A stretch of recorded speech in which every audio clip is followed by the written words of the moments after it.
नमस्कार। अमर उजाला के लिए मैं संतोष कुमार। अभी चुनाव का ऐलान दिल्ली में हुआ भी नहीं है। उससे पहले ही तीनों राजनीतिक पार्टियां दिल्ली की जो हैं, जो बड़ी प्लेयर हैं, पॉलिटिकल प्लेयर हैं यहाँ की, तीनों अपना पब्लिक के बीच इशू प्लेस करना शुरू कर दिया हुआ है इन लोगों ने। और तीनों अपने अपने हिसाब से पब्लिक को अपने हक में करने की कोशिश भी कर रही हैं। आज हम लोग इसी मसले पर बात करेंगे।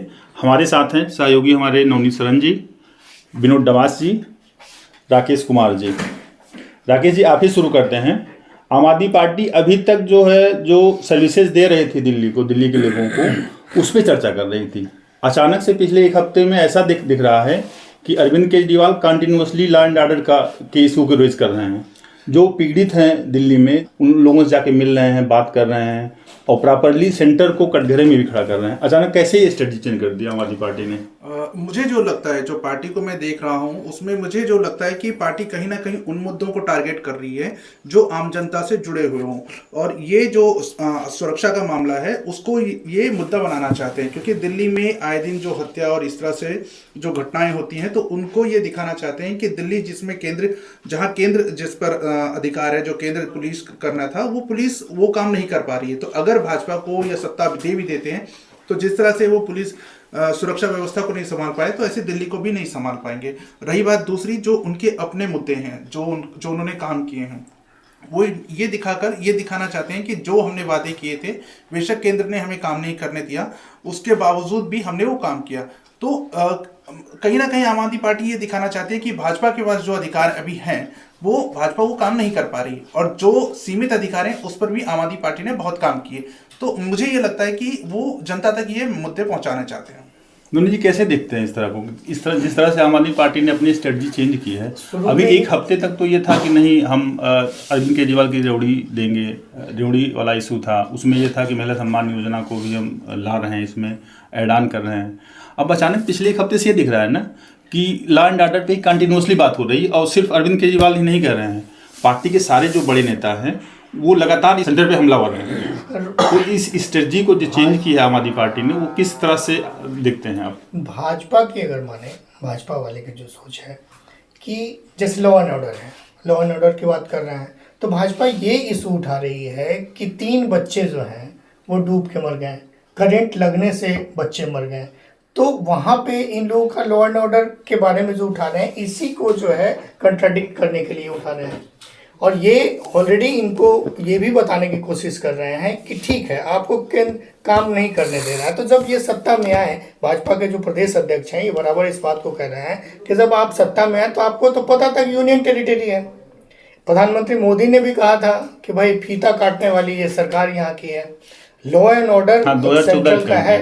अगर सेंट्रल बार बार ये जैसे कह रहे हैं कि सेंट्रल गवर्नमेंट काम नहीं करने दे रही, तो काम अगर नहीं करने दे रही है तो फिर इनको तो पता है कि भाई पूर्ण राज्य तो है नहीं, लॉ एंड ऑर्डर उन्हीं के पास रहेगा। बट ये आम आदमी पार्टी एक तरीके से जो है, चूंकि घेरने के लिए जो है, ये करप्शन का चार्ज इतना लगा चुके हैं उन पे, इनके कई सारे नेताओं को करप्शन के चार्ज में जेल भी जाना पड़ा था।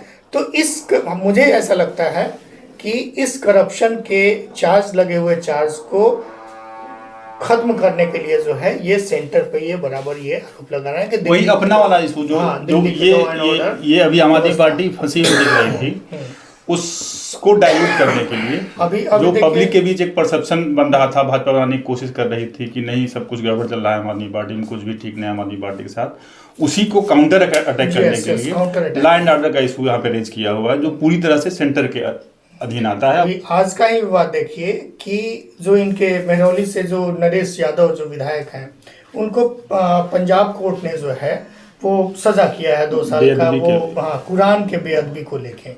तो ये अब इस तरीके से अल्पसंख्यकों की तरफ से जाके जो है ये उसको घेर रहे हैं कि जब कोर्ट ने इनको ये किया तो इनको बर्खास्त ये क्यों नहीं कर पा रहे हैं।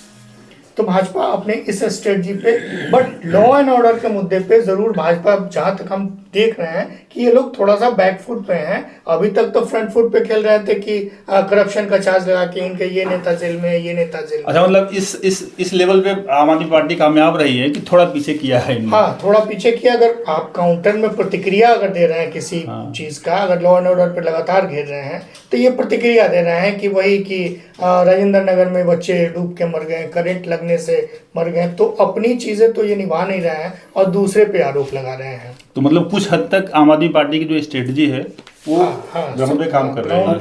दूसरी बात क्या है, आम आदमी पार्टी जो आरोप लगा रही है कानून व्यवस्था को लेकर, भाजपा उसका जवाब भी नहीं दे रही है। वो उसी पे नवनीत जी ठीक करें, वो उस पर दूसरे आरोप लगा रही है, उसकी नाकामयाबी बता रही है। यहाँ दोनों अपने अपने इशू पहले लेके चल रहे हैं। अब सेंट्रल गवर्नमेंट में चूंकि बीजेपी है तो उस पे तो ये बोलेंगे नहीं। लेकिन एक सिक्योरिटी वाले इशू पे ना, मतलब आप किसी भी ऑफिसर से बात करिए तो सिक्योरिटी जो होती है उसका जो डिफाइन करते हैं सिक्योरिटी, तो ये नहीं होता है कि पूरी तरह से क्राइम खत्म ही हो जाए। मतलब ये नहीं होता कि एकदम क्राइम खत्म है, लेकिन हाँ, लेकिन पॉलिटिकल डिस्कोर्स में जब ये जाएगा तो हर क्राइम को अगर पॉलिटिसाइज किया जाएगा तो जाहिर सी बात है कि वो प्रेशर बनेगा ही दूसरे के ऊपर कि जिसके पास हाथ में कानून व्यवस्था की जिम्मेदारी है। आम आदमी पार्टी जो है लेटेस्ट घटनाओं को लेके आगे पुरानी घटनाएं भी निकाल रही है। पूरे साल के जनवरी में ये हुआ था, फरवरी में ये हुआ था, पूरा डेटा तैयार करके तब इसको घेर रही है।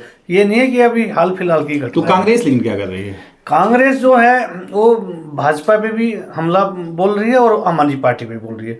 वो जरा आम आदमी पार्टी पे हमलावर है भाजपा की तुलना में, क्योंकि उसको पता है जो है आम आदमी पार्टी के पास उसका वोट बैंक खिसका हुआ, भाजपा के पास नहीं खिसका हुआ, इसलिए वो उसी पे नाकामियों का आरोप लगा रही है। अब एमसीडी को लेकर भी वो रेस करने लगी। जैसे वो जो वोटर वाला इशू होगा ना, कि जो वोटर गया हुआ है आम आदमी कांग्रेस का आम आदमी पार्टी के साथ, तो उसी को चूंकि ये रिवर्स करना चाहती है कांग्रेस कि हमारे पास आ जाए, तो क्योंकि इसका जो कोर वोटर है वो भाजपा का तो हो नहीं सकता कि भाजपा पे आरोप लगाया, भाजपा का वोटर जो है इसका वोटर हो जाएगा। जो कांग्रेस का वोटर रहा है कभी आम आदमी पार्टी के साथ गया, उसको अपने साथ लाने के लिए हमें लगता है कि ये स्ट्रेटजी जो है आम आदमी पार्टी पे ही पूरी तरह से हमलावर है कांग्रेस। बिल्कुल यही है। नहीं, भाजपा को भी जैसे लॉ एंड ऑर्डर के बारे में जो है नहीं, वो तो रहेगा ही ना। वो अगर मतलब कांग्रेस सत्ता के बाहर है, सेंटर में भी सत्ता के बाहर है, स्टेट में भी सत्ता के बाहर है, तो उसमें वो किस पे ज्यादा हमलावर है, प्रायोरिटी उसकी हमला करने की किस पे ज्यादा है? मुख्य फोकस आम आदमी पार्टी पे। मुख्य फोकस किस पे है उसका? खास बात ये है, अभी तक तो दिल्ली सरकार के मुद्दे उठा रही थी। वो भी तब जब ये स्पष्ट हो गया कि दोनों पार्टियां अलग अलग जाएंगी। कहीं से कोई संभावना रही नहीं गई है कि ये लोग जो है साथ अलायंस करेंगे, अगर कोई बड़ा पॉलिटिकल उलटफेर नहीं होता तो। अब जो है ये कांग्रेस जो है एमसीडी के मुद्दे भी रेस करने लगी, खासतौर पर गंदगी सफाई। उसको याद दिला रही कि इसने ये वायदा किया था, लेकिन अभी ये सफाई नहीं हो रही है। और मजा की बात ये है, तीनों पार्टियों के अलावा आम आदमी पार्टी की जो है बागी है या नाराज सांसद है स्वाति मालीवाल भी इशू रेस कर रही है। ये सब के नहीं तो खैर विशुद्ध पॉलिटिकल वो है डिस्कोर्स में चला जाएगा वो। लेकिन ये है कि तीनों पार्टियां अपने अपने हिसाब से दिल्ली के लोगों को प्रभावित करने की कोशिश कर रही हैं और अपने मुद्दे पब्लिक के बीच प्लेस कर रहे हैं। आज की बातचीत में इतना ही। कल फिर किसी नए सियासी मसले के साथ आपसे मुलाकात होगी। तब तक के लिए नमस्कार। अगर आप ये वीडियो YouTube पर देख रहे हैं तो हमारे चैनल को सब्सक्राइब करें और बेल आइकन को दबाना ना भूलें। अगर आप Facebook पर ये वीडियो देख रहे हैं तो हमारे पेज को लाइक करें।